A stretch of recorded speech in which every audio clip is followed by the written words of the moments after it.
Hello അസ്സലാമലൈക്കും. ഇന്നത്തെ പുതിയ വീഡിയോയിലേക്ക് എല്ലാവർക്കും സ്വാഗതം. ഇന്നത്തെ വീഡിയോ എന്നാന്ന് ഇപ്പം മനസ്സിലായി കാണും. എനിക്കൊരു ചക്ക കിട്ടിയിട്ടുണ്ട്. അപ്പോൾ അത് നന്നായിട്ട് വൃത്തിയാക്കിയിട്ട് ഒരു ചക്കപ്പുഴുക്ക് ഉണ്ടാക്കാമെന്ന് വിചാരിച്ചു. നല്ല നാടൻ രീതിയിൽ പെട്ടെന്ന് സിമ്പിളായിട്ട് നമുക്കൊരു ചക്കപ്പുഴുക്ക് ഉണ്ടാക്കാം. അത് നമുക്ക് ചക്ക നന്നായിട്ട് കട്ട് ചെയ്ത് വൃത്തിയാക്കിയെടുക്കാം.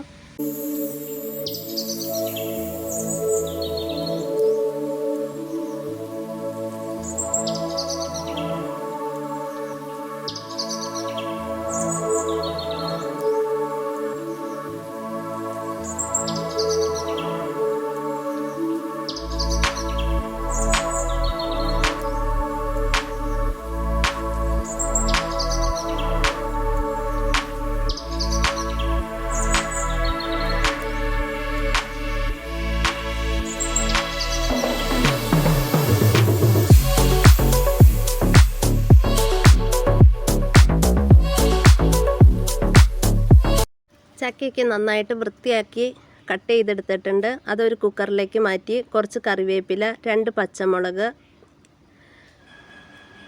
മഞ്ഞൾപ്പൊടി, മുളക് പൊടി, ഉപ്പ്, ലേശം വെള്ളം കൂടി പോകരുത്.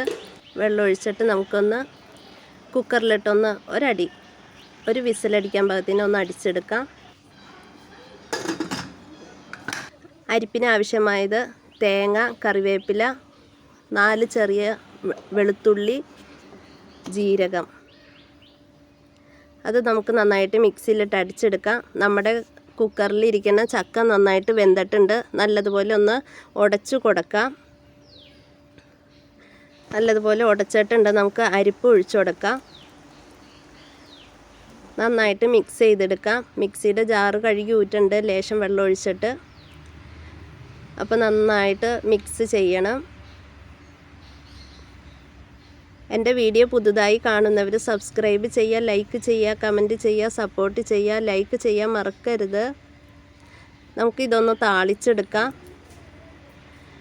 ചട്ടി വച്ചിട്ടുണ്ട്. അതിനകത്തേക്ക് വെളിച്ചെണ്ണ ഒഴിച്ചു കൊടുത്തു.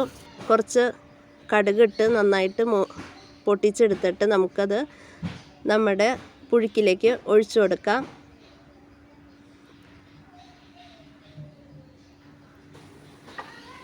നമ്മുടെ ചക്കപ്പുഴുക്ക് റെഡി ആയിട്ടുണ്ട്.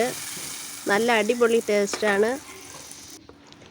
അപ്പോൾ ഇതുപോലെ ട്രൈ ചെയ്യാത്തവരുണ്ടെങ്കിൽ ഇതുപോലെ ഒന്ന് വെച്ച് നോക്കുക. അപ്പോൾ എൻ്റെ വീഡിയോ ഇഷ്ടപ്പെട്ടാൽ ലൈക്ക് ചെയ്യാൻ മറക്കരുത്. പുതിയ വീഡിയോയുമായി അടുത്ത ദിവസം വരാം. അതുവരേക്കും അസ്സലാമു അലൈക്കും.